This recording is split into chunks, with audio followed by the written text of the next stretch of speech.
All right, Grant, we're here talking about your article, Two Strategies That Someone Can Use If They Are Worried About Estate Taxes. And estate tax is one of the most common concerns, questions that people reach out about. And we find these questions fall into two categories. The first is, I've heard a lot about the estate tax. Seems like lots of wealthy people are talking about it. I don't know if it applies to me, though. It's really confusing. How do I understand this better? And the second is, I've gained some understanding about this. I've actually run some of the numbers, and I am pretty clear that the estate tax is going to apply to me. I just don't know what to do about it. So for the first person who is a little bit confused, even what is the estate tax? Give us a brief description before we dive into your two strategies that you highlight in the article here. Yeah, so the estate tax is a tax that applies at your death when you transfer your wealth to your next generation. And the tax applies above certain thresholds, which we call exemptions. And these can change every year as we move along. And it applies to everyone in the United States at the federal level. But additionally, there's estate taxes at the local level at the state level. So even states like our home state of Washington State has an additional estate tax of their own that applies to your assets. So that would mean even somebody working through estate planning, it's not a set it and forget it type of proposition because those exemptions change. So this is something that would need to be revisited periodically. Absolutely. Um, well, okay, so let's say you've been through this assessment of understanding what the tax is and figuring out if it applies to you. Let's talk through these two strategies that you talk about, freezing assets and creating liquidity to pay estate taxes. Starting with freezing assets, what are you talking about? What do you mean by freezing an asset? Well, I'm not suggesting that everyone move to a colder part of the country by any means to freeze their Okay. assets. But what I am talking about is how you use your gifting. So you can give away a certain amount of assets throughout your lifetime, which will shrink the amount of assets you own, which will reduce the amount of state tax you pay. But let's use an example. Let's suppose you have a $10 million asset that you know you're going to pay estate taxes on, and you expect it to grow to 20 million over the next 10 years. If you wait 10 years and then give that asset away to the next generation to reduce your estate, you're using up $20 million of gifting. What a freeze technique is to do that planning today, utilizing irrevocable trusts that are specifically designed for your situation. So in this case, you could give away $10 million of this asset today and move it outside of your estate into an irrevocable trust. There it can grow to that 20 million over the next 10 years, estate tax free. So you only use up $10 million of your lifetime giving to accomplish a very similar result. And that's what we call an estate freeze technique. So by moving it into that trust today at the valuation today, that means all future growth would happen outside of my estate and isn't increasing my estate tax bill, is what I hear. You got it. Yeah. Um, this also brings up a planning concern or question that we hear quite frequently, which is, okay, now I know I can do this. How do I know if I can do this? Meaning, Mhm. I know this is an option available to me, but is it wise? Is it smart for my situation? It's one of the reasons that we would say doing doing planning like this must be done inside the context of your comprehensive financial plan and wealth management strategy, because you first have to answer the question, how much of what I have do I actually need during my life? How much can I afford to make these irrevocable decisions? Because like you said, there's a trade-off for this. If I move this into a trust that's irrevocable, that word irrevocable means I can't back that gift back out. So I'm getting some trade-offs there for being able to access that during my life. So I better be pretty sure that I understand the decision well and that I have what I need in order to live an enjoyable lifestyle throughout the rest of my own years before shifting focus to efficient transfer to somebody else. Um, well, so that takes us to the second strategy. So let's assume that I've done all this planning with you and I figured out the ways that I can move any strategies out of my estate that I could afford to, capturing all that future growth outside my estate. That sounds awesome.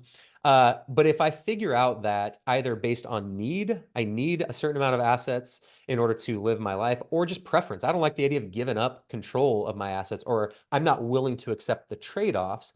The second strategy you have here is creating liquidity to pay some of those estate taxes.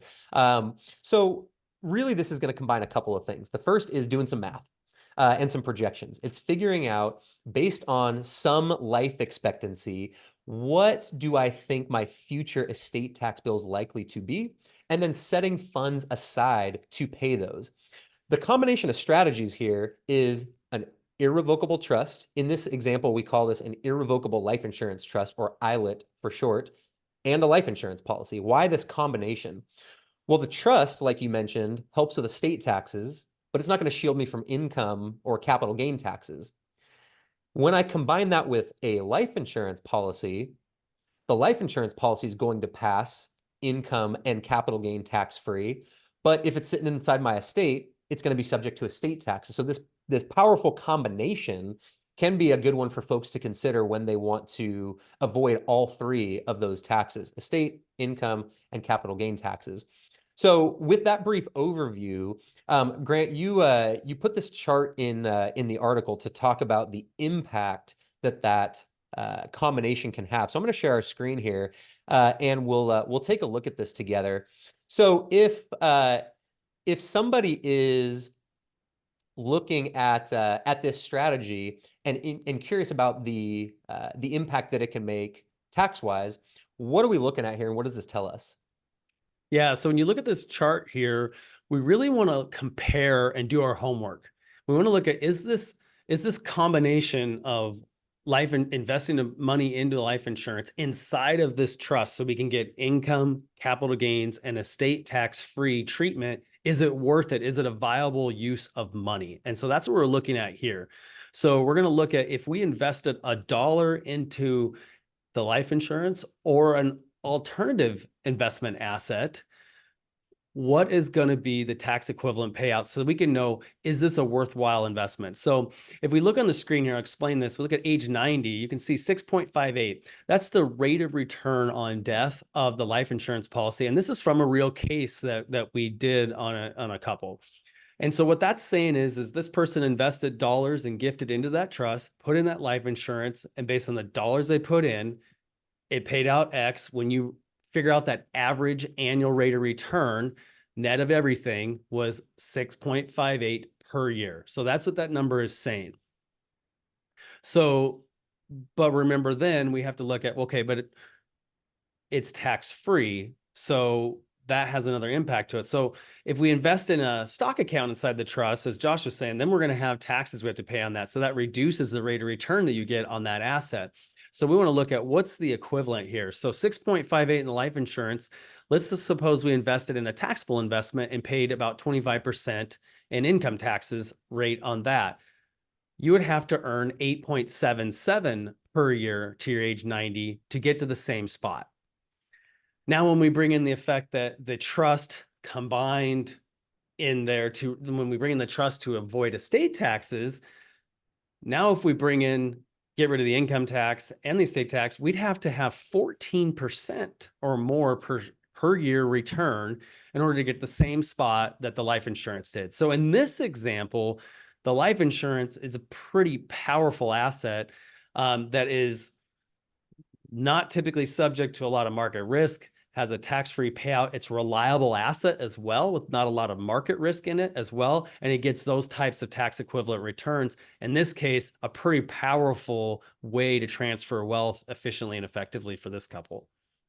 Yeah, and one of the other things that's interesting about it is it's entirely predictable. I can calculate what my tax is going to be, and if I'm right, I can just get insurance for that exact amount, as opposed to lots of other types of assets where I hope I can project forward what the amount's going to be when I need it, and then when do I need this money? Well, it's when I pass away and owe the estate tax. When does the insurance pay out? When I pass away. So it syncs up the need and the event that creates the liquidity all at once. And so again, this is not to say this is going to be the magic combo for every single situation. It's really important to remember that any strategy like this is an option that should be considered, but it should be considered carefully within the context of your plan. It should also be considered within your power team of professionals. When it comes to estate planning, we oftentimes see this as a combination of your financial planning and wealth management team, like us here at Altera, and active conversations with your estate planning attorney. That's going to be the person who would actually draw up these trusts. They may have a slightly different perspective on the best way to accomplish your objectives. And so by having those discussions, kind of all the heads around the table all at once, it can help you go toward the right solution more efficiently and not be ping-ponging, somebody's perspective one way and the other person's perspective the other way, and you feel like you're getting, this little game of tug of war. Get those people around the table at the start. They should know each other anyway, so they can be working on your behalf and making your plan more efficient. But this is a great way to ensure that you consider viable strategies and then weigh them through the context of your plan with all of the potential advisors at the table at the same time. So as you think about this, if you're looking for an approach like this in your own planning, feel free to reach out to us. We'd love to have a conversation with you. Otherwise, we hope this has been helpful to you.